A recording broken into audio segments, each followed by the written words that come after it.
In case you haven't seen the reports, it was announced yesterday that over the weekend, Donald Trump officially shut down his little personal blog he had created because nobody cared and nobody visited his little blog. But a little bit of interesting information came out after the announcement of the closure, which was confirmed by Trump's aides.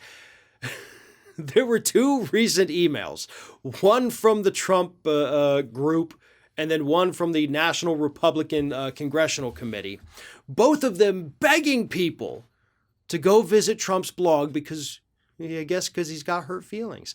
Here's the email. This is part of the email from the Trump group. Trump is still waiting for you to sign up to his new social media platform. This can't wait. Big tech is trying to shut down and silence conservative voices. Do your part and fight back. Help elevate President Trump's new platform. And of course, that one didn't work. So then, of course, the National Republican Congressional Committee, they paid for an email blast, and it said this: "It's embarrassing, fellow conservative. Trump launched his new site, and you haven't said you'll join. Don't reply, and he'll know you abandoned him."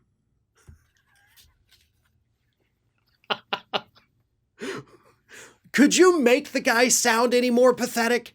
I mean, look, I've been trashing this idiot for 5 years here on Ring of Fire, and even I can't come up with something that makes him sound as pathetic and desperate as the Republicans just did. Like, oh, he knows you're not there, and if you don't reply, he's going to think you abandoned him. Is that what you want? Do you want his blog to go under? Because that's what's going to happen.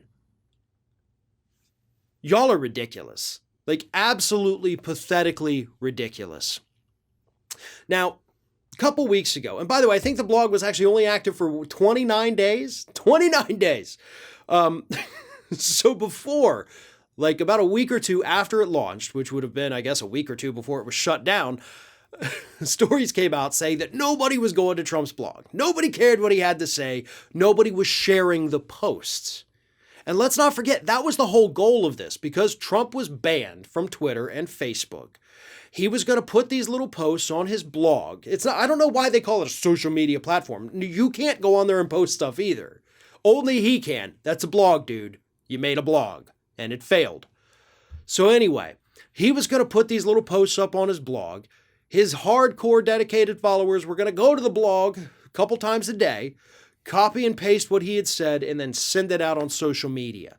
Basically, they were supposed to go and get their marching orders from Trump and then deliver them to the rest of the crew, and they just never did it. Or at least never did it in any kind of numbers that warranted this thing to stay alive. So Trump's blog is dead because his supporters either couldn't figure out how to copy and paste, or maybe they're not as enthusiastic about him as he'd like to think.